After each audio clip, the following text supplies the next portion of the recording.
Good day students. मेरा नाम विवेक Srivastava as education से। आगे की क्लास में हम लोग स्टार्ट करते हैं। लास्ट क्लास में हम लोगों ने विंडोज़ का बेसिक डेस्कटॉप क्या होता है, आइकन क्या होता है, टास्क बार क्या होता है, इनके बारे में जाना था। आज हम लोग इसके आगे के चैप्टर्स में चलते हैं। तो डेस्कटॉप आपके सामने आ रहा है, आपने देखा होगा। और आज हम लोग स्टार्ट बटन को सबसे पहले स्टार्ट करते हैं। तो जब ये स्टार्ट बटन है, इसको आप ओपन करते हो क्लिक करके। सेम एज आप अपने कीबोर्ड का कंट्रोल दबा करके एस्केप बटन, जो कीबोर्ड का सबसे टॉप पे बटन होता है कॉर्नर का, उसको दबाते हैं तो भी ये ऑन ऑफ टॉगल, मतलब कंट्रोल दबा करके आप एस्केप दबाइए तो ऑन हो जाएगा, एस्केप दबाइए तो ऑफ हो जाएगा।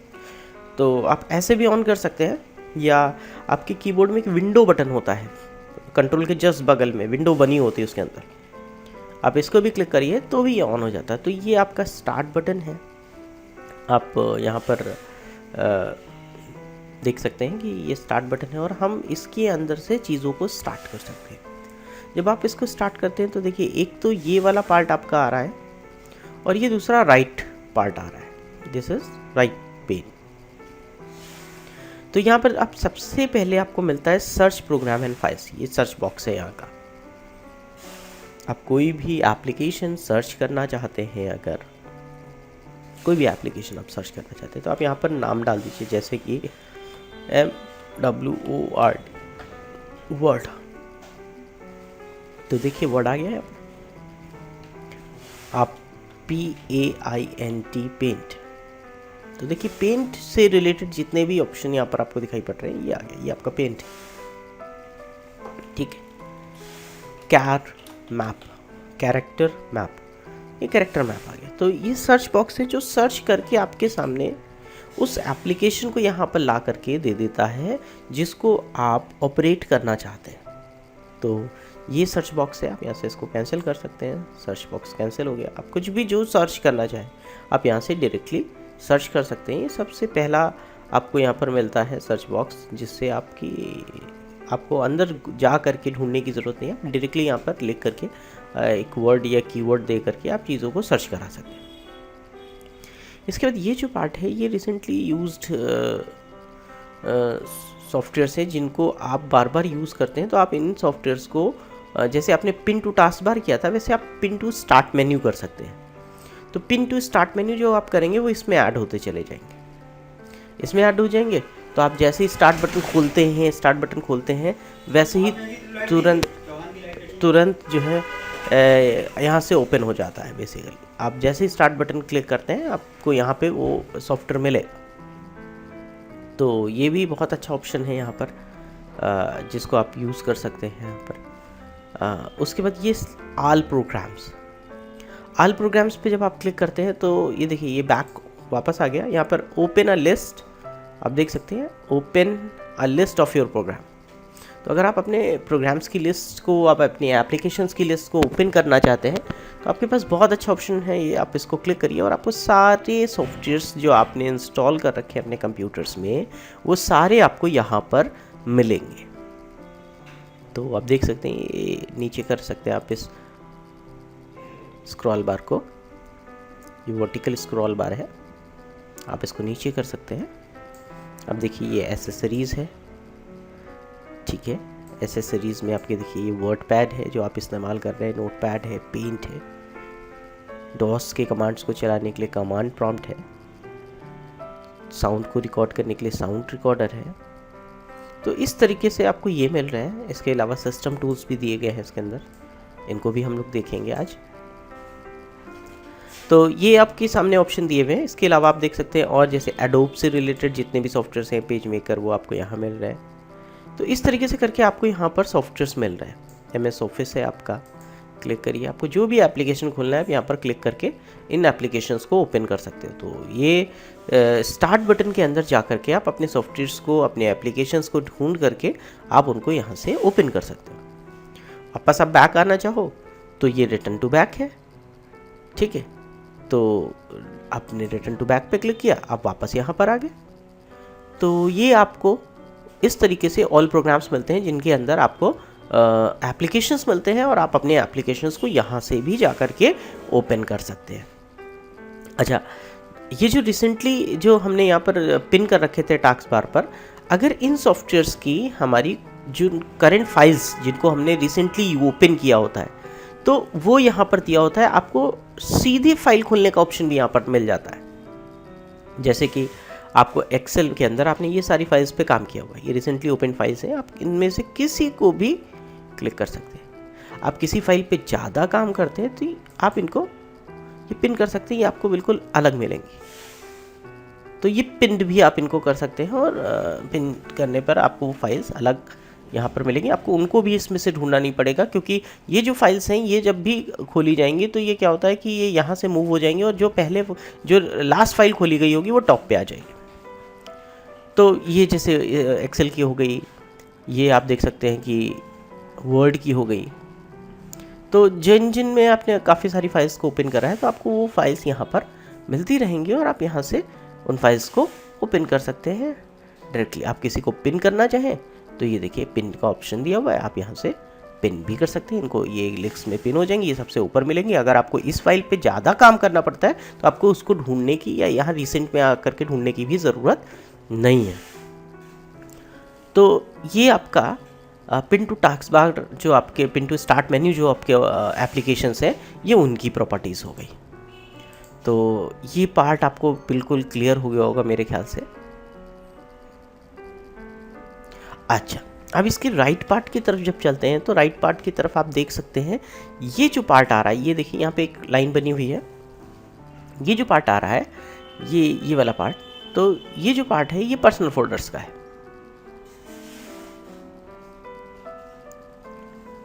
ये आप जिसका जो लॉगिन होगा यूज़र, ये यहाँ पर उसकी डिटेल आएंगी।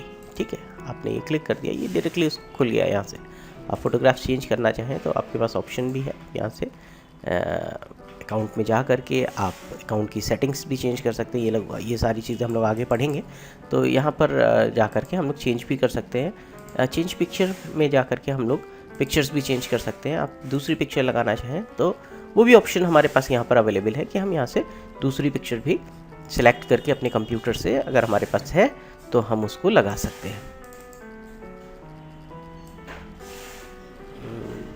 चलिए, अब मैंने खोला है इसको तो मैं पिक्चर चेंज कर देता हूँ।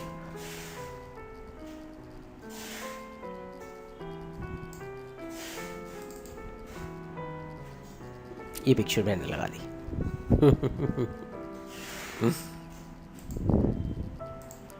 ये देखिए यहाँ पे ये पिक्चर आ रही है।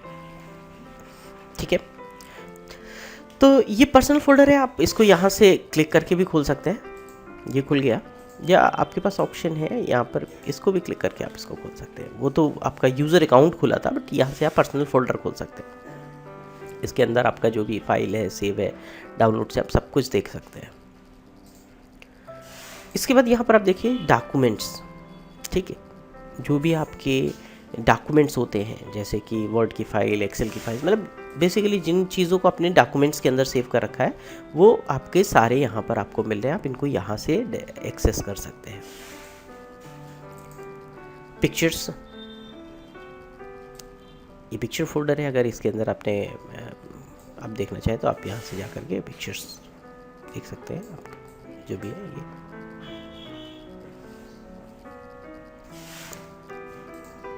इसके बाद यहाँ पर आप देखिए म्यूज़िक्स।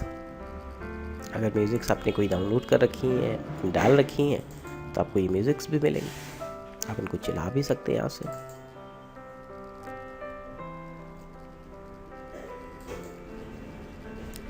तो ये म्यूज़िक्स थी, आपने देखा। तो ये पूरा पर्सनल फोल्डर है, ये आपका पूरा ये जो एरिया है। इसके बाद ये जो एरिया है, यहाँ पर आपका माई कंप्यूटर आ रहा है। आप इस पर क्लिक करें तो आप पूरा माई कंप्यूटर पे जा सकते हैं। आपके कंप्यूटर के अंदर जितनी भी चीज़ें हैं आपको यहाँ से मिल जाती हैं। गेम्स, मैं तो गेम्स नहीं खेलता। मैं आपको भी रिकमेंड करूँगा कि कंप्यूटर पे गेम्स खेल करके टाइम मत वेस्ट करिए आप अपना। अभी आपकी पढ़ाई का टाइम है, आप पढ़ाई करिए और बहुत अच्छे पोजीशन पर आइए, बहुत अच्छी डेजिग्नेशन पर आइए। तो गेम्स हैं, आप यहाँ से गेम्स भी कर लें, क्योंकि सरकारी बाबू जब आप बन जाएंगे तो you have lots of time कि आप गेम्स खेल सकते हैं। आपको दिखाई पड़ेगा कि वहाँ पर जब मैक्सिमम कंप्यूटर्स में ये गेम खुला मिल जाता है कभी कभी। तो ये जब आप सरकारी बाबू बन जाएं तब फिर ठीक है, अभी तो आपको मेहनत करनी है। तो ये आपका गेम्स का पार्ट था। ठीक, माई कंप्यूटर है, अभी माई कंप्यूटर हम लोग डिटेल में पढ़ेंगे। इसके बाद ये हमारा पूरा जो है, ये जो एरिया है आप देख सकते हैं, ये सेटिंग्स का कस्टमाइजेशन का एरिया है, जहाँ पर हम कोई चीज़ कस्टमाइज़ करना चाहें अपने कंप्यूटर्स के लिए, अपने लिए, तो कस्टमाइजेशन का एरिया है। सेटिंग करना चाहें तो सेटिंग्स का एरिया है। सपोर्ट लगाना चाहें, सिक्योरिटीज़ लगाना चाहें, तो ये सब हम यहाँ से कर सकते हैं। तो इसमें सबसे पहला है कंट्रोल पैनल। कंट्रोल पैनल बहुत बड़ा है, कंट्रोल पैनल भी हम लोग डिटेल से पढ़ेंगे, मतलब जहाँ पर हम पूरी कंट्रोलिंग दी गई है सिस्टम्स की, हमारे कंप्यूटर्स की पूरी कंट्रोलिंग दी गई है। तो ये कंट्रोल पैनल है, जहाँ पर कंट्रोल पैनल हम जिस समय पढ़ेंगे तो इसमें जो ऑप्शंस आपको बताने चाहिए मैं वो सारे ऑप्शंस आपको बताऊंगा। Sorry, device and printers. भाई जब हम प्रोफेशनली कंप्यूटर्स पे काम करते हैं तो बट नेचुरल है कि हमको प्रिंटिंग्स भी देनी पड़ती हैं, हमको हार्ड कॉपी में हमारा आउटपुट भी चाहिए होता है। तो उसके लिए हमारे पास कितने प्रिंटर्स लगे हैं, वो प्रिंटर्स यहाँ पे दिखाई पड़ रहे हैं कि नहीं। तो जो डिवाइसेस या जो प्रिंटर हमारे सिस्टम के साथ अटैच्ड हैं, यानी कि जिनका सॉफ्टवेयर, जिनका ड्राइवर हमारे कंप्यूटर में डाला गया है, क्योंकि जिन हार्डवेयर्स का ड्राइवर आपके सिस्टम्स में डाला जाएगा वही आप उनको एक्सेस कर सकते हैं। या तो वो प्लग एंड प्ले हो, प्लग एंड प्ले का मतलब है कि उनको लगाने के बाद वो अपने आप प्ले कर जाए, मीन्स चल जाए।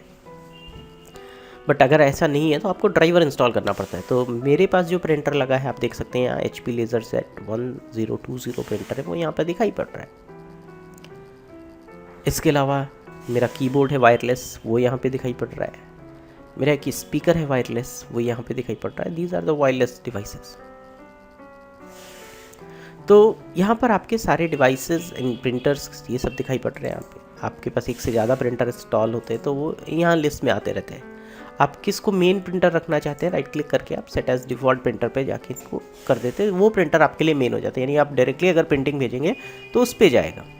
अदरवाइज़ आप प्रिंटिंग जब भेजते हैं तो वहाँ पर ऑप्शन होता है कि आप you can choose the printer also, आप प्रिंटर को चूज़ कर सकते हैं, आप सिलेक्ट कर सकते हैं अपनी लिस्ट में से और उस प्रिंटर पर आप आउटपुट भेज सकते हैं।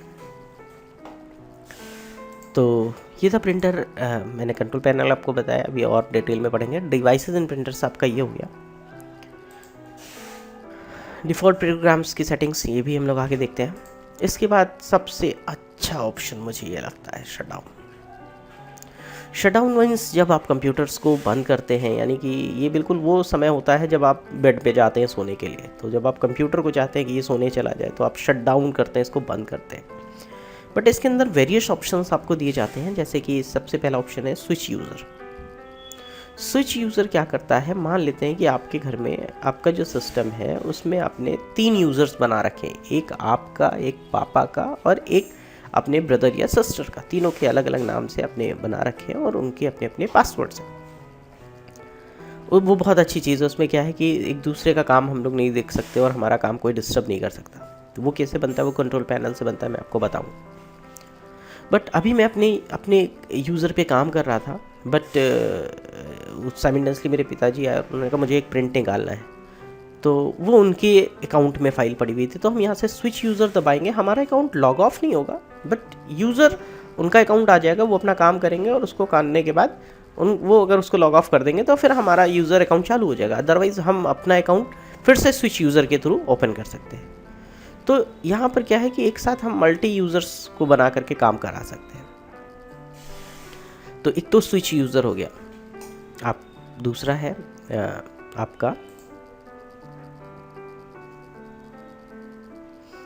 आपको स्विच यूज़र जब आप करते हैं तो आपको एक फ़ायदा ये भी मिलता है कि आपके जो एप्लीकेशंस खुले होंगे वो बंद नहीं होंगे। मीन्स आप जिन जिन सॉफ्टवेयर्स पे काम कर रहे होंगे, जो काम करेंगे वो बंद नहीं होगा। स्विच यूज़र आपने किया, उनका काम निपट गया, उसके बाद आप फिर अपने अकाउंट में जैसे ही आएंगे तो आपकी सारी चीज़ें आपको वैसे ही ओपन मिलेंगी। दूसरा है लॉग ऑफ। लॉग ऑफ क्या करता है कि जब भी ये आपके अकाउंट से आपको बाहर करता है तो ये close programs and log off, आपके सारे प्रोग्राम्स को क्लोज करता है, उसके बाद लॉग ऑफ करता है।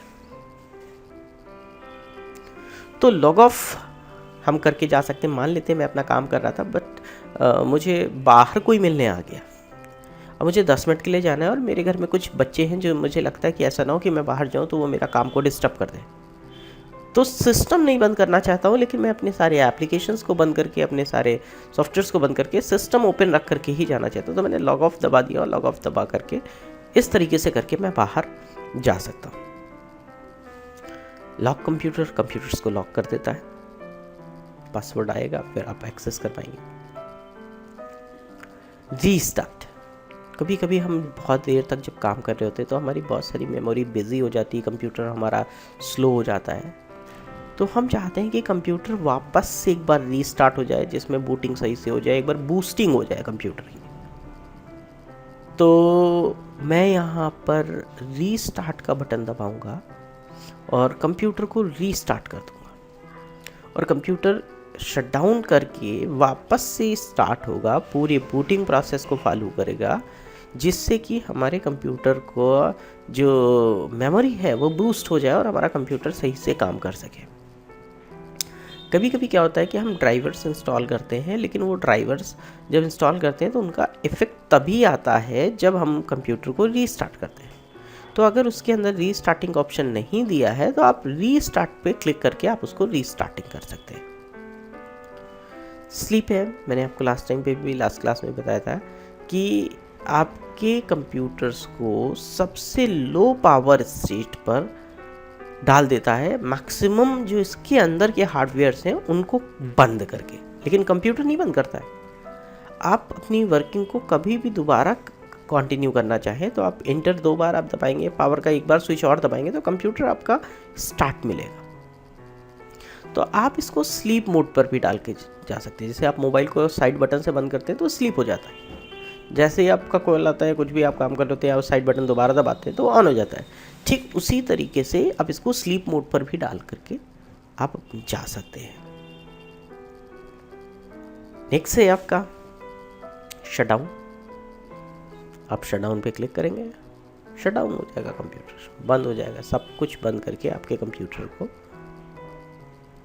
ठीक है, सारे प्रोग्राम्स को सब कुछ बंद करके टर्न ऑफ कर देगा, आपके कंप्यूटर्स को बंद कर देगा। आपके कंप्यूटर दोबारा आप काम करना चाहते हैं, आपको पावर स्विच फिर से दबाना पड़ेगा और पावर बटन को ऑन करके आप इसको दोबारा से ऑन करके आप काम कर पाएंगे। तो ये आपका पूरा स्टार्ट बटन था, स्टार्ट मेन्यू था। अभी हम लोग स्टार्ट मेन्यू पे ही चल रहे हैं तो थोड़ा सा काम स्टार्ट मेन्यू का और कर लेते हैं। मैं आपको आज कुछ सिस्टम टूल्स के बारे में बताता हूँ जो थोड़े से आपके कंप्यूटर्स को बूस्ट करने का काम करते थे। एसेसरीज़ में आप जा सकते हैं। एसेसरीज़ में आप यहाँ पर देखिएगा, आपको मिलेंगे सिस्टम टूल। इसके अंदर काफ़ी सारे ऑप्शंस हैं जो बहुत काम के हैं, जिसमें से एक ऑप्शन है आपका कैरेक्टर मैप। कैरेक्टर मैप क्या करता है कि हमारे जो लैंग्वेज होती है, मे बी शायद ये फाइल मेरे सिस्टम की करप्ट है इसलिए शायद खोल नहीं रहा, मैं एक बार फिर से ट्राई करता हूँ। बट आप देखिएगा अपने सिस्टम पर, आप कैर मैप ऐसे टाइप करेंगे तो कैर मैप आ जाएगा। इसमें क्या होगा कि हिंदी का जब हम टाइपिंग करते हैं, ये देखिए आ गया। तो जब हम हिंदी की टाइपिंग करते हैं तो क्या होता है कि हमारे कीबोर्ड में बहुत सारे ऐसे कैरेक्टर्स होते हैं जो होते ही नहीं हैं। जैसे कि अगर हमें लखनऊ लिखना है तो जो लास्ट में ऊ होता है, तो बड़ा ऊ, एक तो छोटा ऊ तो मिल जाता है, आप इसको दबाएंगे तो ये देखिए यहाँ पे लिख के आ रहा है कि जो आपका लेटर एम है इसको जब आप दबाएंगे तो इससे ऊ आ जाएगा। बट अगर आप बड़ा ऊ बनाना चाहते हैं, क्योंकि लखनऊ में तो बड़ा ऊ बनता है, तो बड़ा ऊ अगर आप बनाना चाहते हैं तो उसके लिए हम क्या करें। तो ऐसे बहुत सारे वर्ड्स हैं, जैसे एक क्रा बनाना चाहते हैं या हम इस तरीके का कोई वर्ड बनाना चाहते हैं, इस तरीके का कोई भी लेटर लिखना चाहते हैं, तो हम क्या करें, क्योंकि वो कीबोर्ड में हमें पता भी नहीं होता या हमें कुछ लेटर ऐसा है जो पता ही नहीं है। तो आप यहाँ पर कर्सर रखिए, आपको नीचे यहाँ पर आपको दिखाई पड़ेगा कि ये किस लेटर से बनेगा है। तो एक्सक्लेमेशन मार्क जहाँ आपके कीबोर्ड में दिया है वहाँ से ये बनेगा, ठीक है। ये कहाँ से बनेगा, ठीक है, ये कहाँ से बनेगा, ये कहाँ से बनेगा, लेटर सी से आएगा, जहाँ सी लेटर दिया हुआ है वहाँ से आएगा। तो आप उन कैरेक्टर्स को भी फाइंड कर सकते हैं कि आपके कीबोर्ड में कहाँ से बनेंगे, या कुछ ऐसे कैरेक्टर्स जो कि पॉसिबल नहीं है, जो बनते ही नहीं है, उनको हम एक स्पेशल कोड के ज़रिए डिज़ाइन करते हैं। ये स्पेशल कोड आ रहा है इसका। जैसे बड़ा U अगर हमें बनाना है तो हमें अपने कीबोर्ड का अल्टर दबाना पड़ेगा प्लस 0197 की दबानी पड़ेगी और इसके माध्यम से हम बड़ा U बना सकते हैं। तो ऐसे कितने भी कैरेक्टर्स हैं, आप ये देखिए, अल्टर 0 2 3 4, इसकी स्ट्रोक के माध्यम से हम ये कैरेक्टर बना सकते हैं। यानी हमें अपने कीबोर्ड का अल्टर बटन एक उंगली से दबा के रखना है और इधर न्यूमेरिक वाली जहाँ कीज़ हैं, जहाँ पर सारे नंबर्स की कीज़ दी हुई हैं राइट हैंड साइड पर, आप अल्टर को दबाए रखिए और 0 2 3 4 कैरेक्टर दबाइए, देखिए ये आ जाएगा। लेकिन हिंदी का फॉन्ट सेलेक्ट होना चाहिए, मतलब आप जहाँ पर भी बना रहे हो वहाँ पर हिंदी का फॉन्ट लगा होना चाहिए। बेसिकली मैं जो आपको कोडिंग दिखा रहा हूँ वो कृतिदेव फॉन्ट की दिखा रहा हूँ। तो इस तरीके से करके हम लोग ये बना सकते हैं और हमें की पता चल सकती है किसी भी कैरेक्टर को अगर हमें बनाना है तो हम इस तरीके से ढूंढ सकते हैं। हमें ज़रूरत नहीं है कि हम टीचर को परेशान करें कि सर ये बताइए ये कैसे बनता है, क्योंकि इतने कोड याद रखना सबके लिए पॉसिबल नहीं है। हाँ, ये ज़रूर है कि आपका अगर ये इस पे काम बहुत ज़्यादा पड़ता है तो जब आप इसकी प्रैक्टिस मोड पर आ जाएंगे तो ये ऑलरेडी आपको याद हो जाएगा। तो इस तरीके से हम यहाँ पर कैर मैप का इस्तेमाल करते हैं और कैर मैप के थ्रू हम लोग काम कर सकते हैं। अच्छा, सेकंड है आपका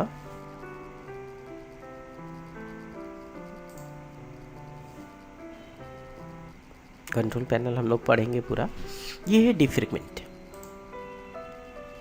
अभी डीफ्रेगमेंट क्या होता है मैं आपको बताता हूँ। होता क्या है कि जो आपका हार्ड डिस्क होता है, जो हार्ड डिस्क आपका होता है उसका कुछ तरीका इस तरीके से होता है कि मान लेते हैं कि जैसे हम एक नोटबुक में लिखते चल रहे, तो जब वो लिखते चल रहे हैं तो आगे की तरफ बढ़ेगा, लास्ट जहाँ पर भी हमारी फाइल होगी वो उस पार्ट के आगे बढ़ेगा, और पहले की अगर हमने कोई भी पार्ट को डिलीट कर दिया है या हटा दिया है तो वहाँ पर राइटिंग दोबारा नहीं होती है। अभी हमारी फाइल का एक जो सबसे स्मॉलेस्ट पार्ट होता है उसको हम क्लस्टर बोलते हैं। मतलब जब हम फॉर्मेट करते हैं तो हमारी हार्ड डिस्क क्लस्टर्स में डिवाइड हो जाती है। क्लस्टर का एक साइज़ होता है, उस साइज़ मतलब वो मिनिमम साइज़ होता है क्लस्टर का, यानी कि अगर हम उससे कम डेटा भी लिख रहे हैं तो भी एक क्लस्टर यूज़ होगा ही होगा। तो अगर हमारे एक से ज़्यादा क्लस्टर यूज़ हो रहे हैं तो मान लेते हैं हमारे 5 क्लस्टर्स यूज़ हो रहे हैं, तो अगर पहला क्लस्टर के बाद कुछ लिखा हुआ है तो वो उसके आगे क्लस्टर दूसरा चला जाएगा। फिर यानी कि होता क्या है कि हमारी एक फाइल फ्रेगमेंटेड पार्ट्स में होती है, अलग अलग टुकड़ों में होती है, और जब हम इसको ओपन करते हैं तो वो सारे टुकड़े कंप्यूटर ढूंढता है और ढूंढ करके हमारे सामने लाता है। अब जितना ज़्यादा दूर दूर टुकड़े होंगे उतना ज़्यादा टाइम लगता है उस फाइल्स को ओपन होने में। तो हम अगर अपने सिस्टम्स में डीफ्रेगमेंट का कमांड चलाते हैं, आपने देखा ना मैंने इसको कहाँ से ओपन किया, यहाँ से गया, ऑल प्रोग्राम्स में गया, एसेसरीज में गया, सिस्टम टूल पे गया, और ये लिखा हुआ है डीफ्रेगमेंटेशन, लिख करके आ रहा है।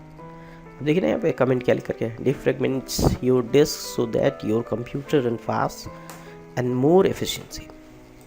तो जब आप इसको करते हैं तो क्या करता है, आप जिस भी ड्राइव को लेकर के आप इसको डीफ्रेगमेंटेशन आप चला देते हैं, मैंने तो ये जो डिलीटेड पार्ट्स होते हैं, जो फ्री स्पेस हो चुका होता है, ये एक फाइल के जो फ्रेगमेंटेड क्लस्टर्स होते हैं, जो दूर दूर पड़े हुए हिस्से होते हैं, पार्ट होते हैं, उनको जितना करीब ला सकता है उतना करीब लाता है। और उससे क्या होता है कि एक तो फ्री स्पेस हम यूज़ कर पाते हैं और सारी फ्री स्पेस नीचे की तरफ खिसक जाती है, क्योंकि ये क्लस्टर ऊपर आ गया तो नीचे की वो जहाँ पर वो था वो स्पेस खाली हो गई। दूसरी चीज़ कि जो फ्रेगमेंटेड पार्ट हो गए एक फाइल के जो 10 12 15 अलग अलग टुकड़े अलग अलग जगह पे पड़े थे, वो जितने करीब आ जाएंगे उतनी जल्दी उस फाइल को ओपन करना कंप्यूटर के लिए इजी हो जाएगा, और इस कारण आपके जो कंप्यूटर की स्पीड होती है वो बूस्ट हो जाती है, यानी तेज हो जाती है। तो ऑन एन एवरेज आपके अपने पर्सनल पीसी पर, आपको अपने पर्सनल कंप्यूटर पर 1 महीने 15 दिन पर आपको डीफ्रेगमेंटेशन चला देना चाहिए, क्योंकि अक्सर आप फाइल बनाते हैं, डिलीट करते हैं, बनाते हैं, डिलीट करते हैं, बट कहीं ना कहीं हार्ड डिस्क में वो एरिया आज भी आपका वेस्टेज में पड़ा होता है। तो जब आप डीफ्रेगमेंटेशन करते हैं तो डीफ्रेगमेंटेशन से इस तरीके का काम होता है, मतलब जैसे कि आप हफ्ते में, 15 दिन पे, महीने में अपने कमरे को ठीक ठाक करते हैं। जो चीज़ आपकी ज़रूरत की होती है उनको आगे रखते हैं, फिर पीछे करते हैं जो चीज़ ज़्यादा ज़रूरत की नहीं होती। ठीक उसी तरीके से आपकी डिस्क का मैनेजमेंट जो होता है, जो डिस्क फ्रेगमेंटर है, वो इस तरीके से इसको करता है। तो फ्रेगमेंटेड पार्ट को ये आगे लेकर के आता है, तो उससे क्या होता है कि फाइल में स्पीड आ जाती है। तो आपको डिफ्रेगमेंट समझ में आ गया होगा और हमें ये चलाना चाहिए। अच्छा कमांड है, सिस्टम को स्पीड मेंटेन रखने का एक बढ़िया कमांड है। डिस्क क्लीनअप है जो बहुत, जब मान लेते हैं हम सी ड्राइव का डिस्क क्लीनअप चला रहे हैं, तो ऐसी फाइल्स जो कि बहुत ज़्यादा दिनों से यूज़ नहीं की गई है, या कुछ ऐसी फाइल्स जो कि हमारे काम की नहीं दिखाई पड़ रही है, वो सारी फाइल्स को, ये एक्स्ट्रा फाइल्स को जो कैशे मेमोरी में चली गई है, या जो मीन्स कहीं ना कहीं स्पीड को ख़राब कर रही है, उसको क्लीन कर देता है। तो डिस्क क्लीनअप भी आप चला सकते हैं। इसके बाद मैं आपको यहाँ पर बताता हूँ सिस्टम रिस्टोर, ये अच्छा ऑप्शन है।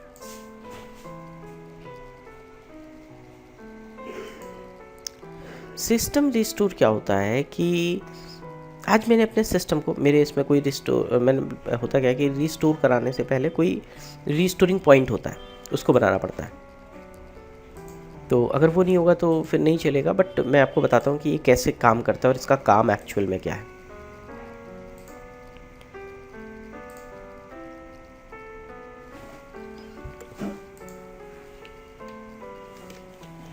मैं आपको बताता हूँ, एक सेकेंड। ये देखिए, ये इसकी हेल्प है। देखिए, आज मैंने अपना सिस्टम इंस्टॉल कराया, सारे सॉफ्टवेयर्स डाले, और सॉफ्टवेयर्स डालने के बाद आज तक का जो जितना भी काम था, मैं सिस्टम रिस्टोर पे जा करके इसका एक बैकअप बना सकता हूँ।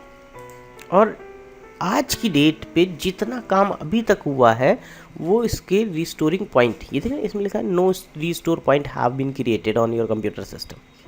बट अगर हम इस पे करते हैं, रिस्टोर करते हैं, तो क्या होता कि आज के पॉइंट तक हमारा वो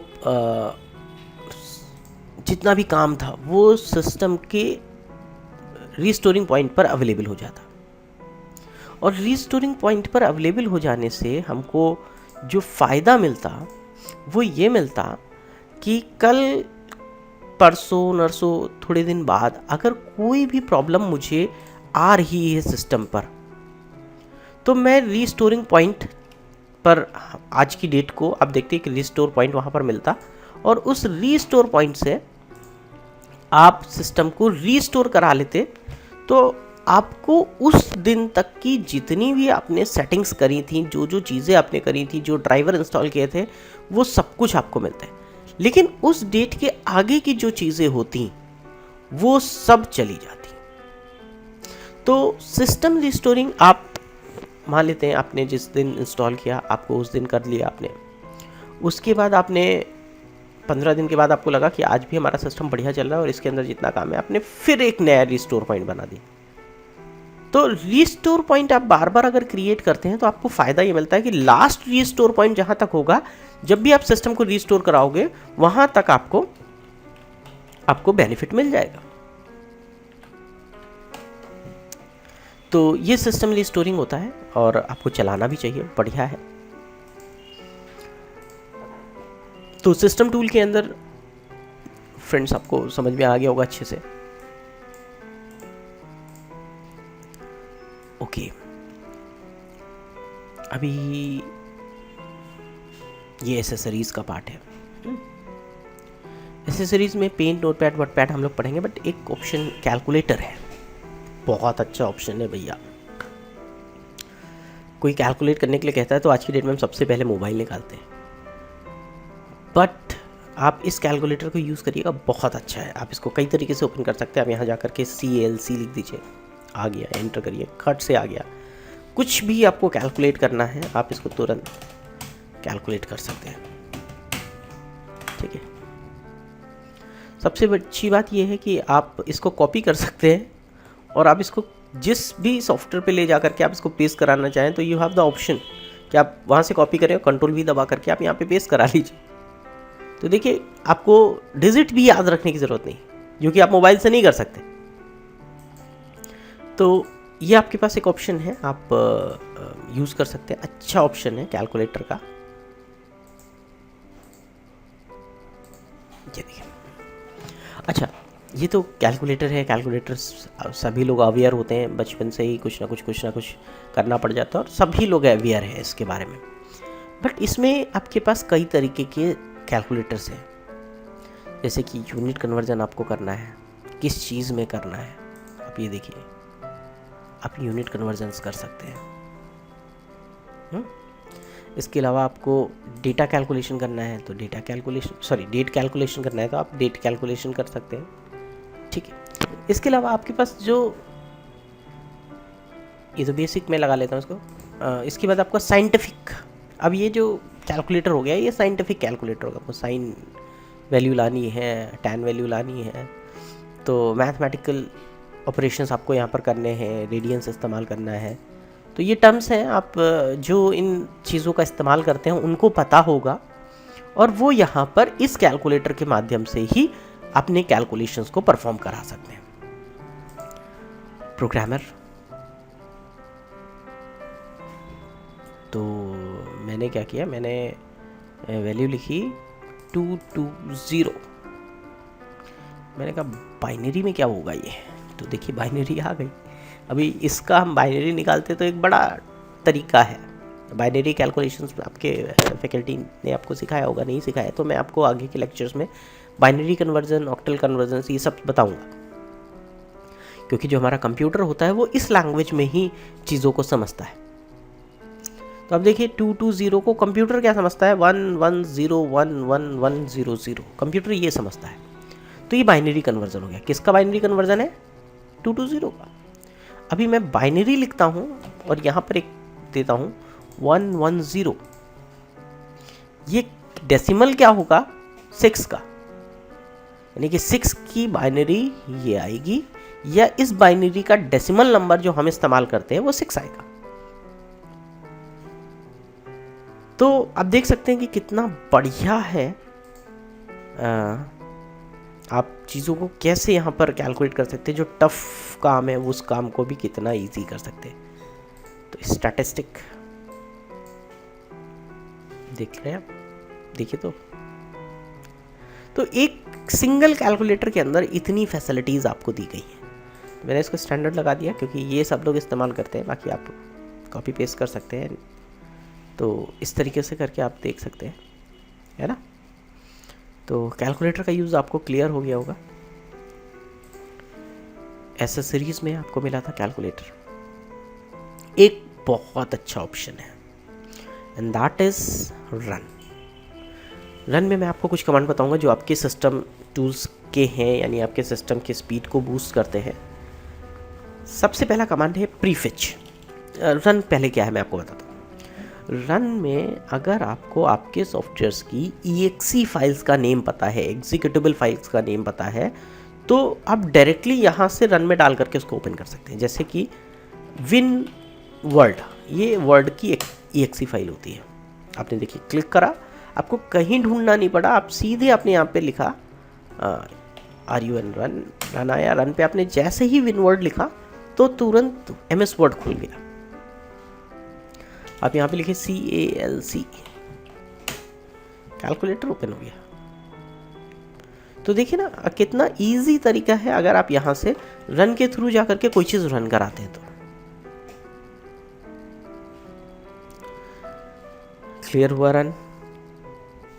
अच्छा, अगर आपको किसी का पाथ देखना है तो you have the browse option. आप इसके थ्रू जा करके भी आप किसी चीज़ का पाथ दे सकते हैं और उसको ओपन कर सकते हैं। जैसे कि मैंने यहाँ से लगाया माई कंप्यूटर के बाद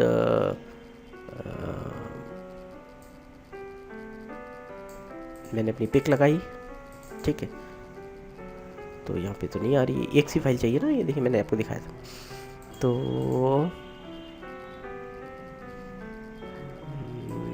मैं यहाँ से माई कंप्यूटर पे एम ड्राइव पे अपनी जाता हूँ और मैंने यहाँ से ऑल फाइल्स लगा देता हूँ। चलिए सब आ जाते हैं, ठीक है। तो ये गाना सुनना था, मैंने ये डायरेक्टली यहाँ से लगा करके इसको ओपन कर दिया और देखिए ये यहाँ से उसके प्लेयर के साथ जो है ओपन कर देगा। तो कितना बढ़िया आपका तरीका है, आप रन के थ्रू काम कर सकते हैं। अभी रन में ही हम लोग आते हैं तो आपको मैं बताता हूँ, एक कमांड होता है PREFETCH, प्रीफेच। आप जब भी किसी भी कंप्यूटर पे काम करने चलिए, आपको अगर उस कंप्यूटर की स्पीड को बूस्ट कर देना है, अच्छा कर देना है कि आपके काम में कोई प्रॉब्लम ना हो, तो आप रन में प्रीफेच ऑन करिए और इसको ऑन करिए। ये जो एक्स्ट्रा डेटाज होते हैं जो कि हमारी जो रिमूव हो चुके होते हैं, जिनका जो ऐसी फाइल्स बनाते हैं जिनका कोई मतलब नहीं होता है, आप वो आपकी स्पीड को कहीं ना कहीं ख़राब कर रहे होते हैं। तो प्रीफेच आप फेचिंग कर रहे हैं और यहाँ से कंट्रोल A दबाया तो 142 आइटम सेलेक्ट हुए। आप कंट्रोल शिफ्ट और डिलीट दबा करके इसको परमानेंटली डिलीट कर सकते हैं। हाँ, मैं आपको ये भी बता दूँ, अगर आप कोई चीज़ सिंपल डिलीट दबाते हैं तो वो आपके रिसाइकिल बिन में जाता है। यानी कि जैसे घर का डस्टबिन होता है, अब कोई चीज़ भूल गए तो वापस वहाँ से ला सकते हो, बट कोई चीज़ आप बाहर कहीं डाल देते हो तो जो आपको ढूंढना पॉसिबल नहीं होता है। तो अगर आप शिफ्ट को होल्ड करके डिलीट की दबाते हैं तो वो डेटा आपकी रिसाइकिल बिन में जाता ही नहीं है और उसको रिकवर करना फिर पॉसिबल नहीं होता है। इम्पॉसिबल नहीं है, क्योंकि रिकवरीज के सॉफ्टवेयर आते हैं जिनके थ्रू उनको रिकवर करा जा सकता है, लेकिन वो एक बड़ा टास्क हो जाता है। तो इस तरीके से आप अपने डेटा को परमानेंटली डिलीट कर सकते हैं। मैंने यहाँ से डिलीट किया, यू कैन सी। फिर मैंने यहाँ रन लिखा और रन को खोला तो प्रीफेच आपने चला लिया। दूसरा कमांड है TEMP टेम्प। जो टेम्प मेमोरी में हमारी फाइल्स जाती हैं उनको भी आप यहाँ से कंट्रोल A सिर्फ डिलीट करके डिलीट कर सकते हैं। तीसरा कमांड है यहाँ पर आपका, आप लिख लीजिए टेम्प, प्रीफेच देन टेम्प। तीसरा कमांड है %temp %।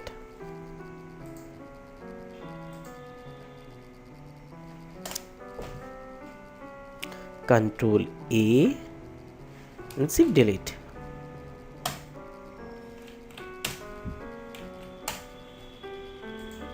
कुछ फाइल्स हैं जो यूज़ में हो रही हैं इसलिए वो नहीं डिलीट हो सकती, तो उनको आप स्किप कर दीजिए, छोड़ दीजिए उनको। नेक्स्ट है रीसेंट।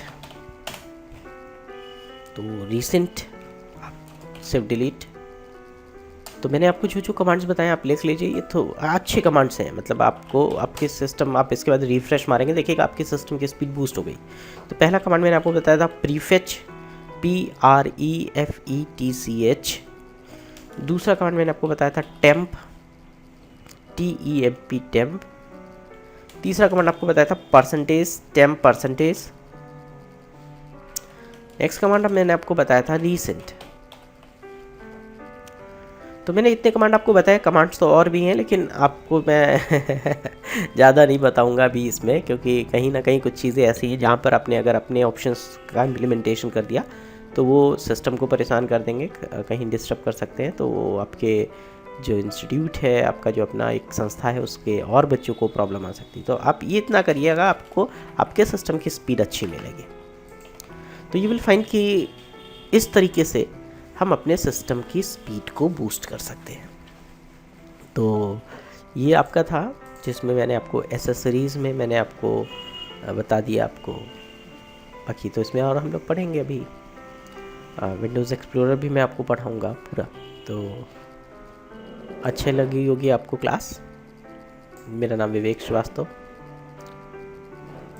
और मेरा व्हाट्सअप नंबर आता है, आप मेरे को व्हाट्सअप पे कांटेक्ट कर सकते हैं और कोई भी दिक्कत होगी तो आप मेरे को वहाँ से पूछिएगा, मैं आपको सलूशन देने की कोशिश करूँगा। थैंक यू, फिर मिलते हैं नई क्लास में।